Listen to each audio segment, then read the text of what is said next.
मृत्यु अंत नहीं, ये एक अगली यात्रा की शुरुआत है। एक यात्रा जो हर आत्मा को तय करनी होती है, भावों, कर्मों और यादों की राह पर। बनारस के पास एक गांव में पंडित वशिष्ठ शर्मा रहते थे। उनका ज्ञान गरुड़ पुराण में गहरी आस्था रखता था। एक दिन उनकी नींद में ही मृत्यु हो गई, लेकिन यह सिर्फ शरीर का अंत था। उनकी आत्मा ने आंखें खोली और देखा वह अब एक अलग स्तर पर है। गरुड़ पुराण कहता है, मृत्यु के तुरंत बाद आत्मा अपने ही मृत शरीर के पास रहती है।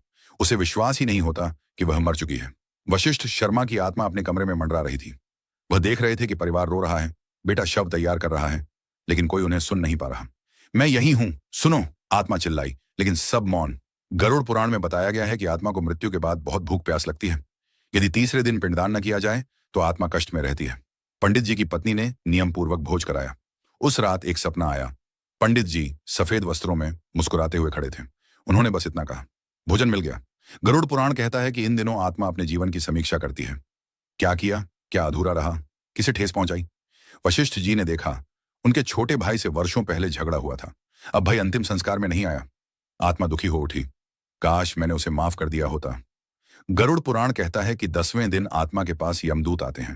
वे बताते हैं कि आत्मा को यमलोक तक की 48 दिन की यात्रा तय करनी है। हर दिन उसे एक एक योनियों से गुजरना होता है, पीड़ा, तप और ज्ञान से। पंडित जी की आत्मा ने यमदूतों को देखा। वो भयावह नहीं थे, बल्कि शांत और तेजस्वी थे। उन्होंने कहा, अब घर को छोड़ो, ये सिर्फ देह का मोह है।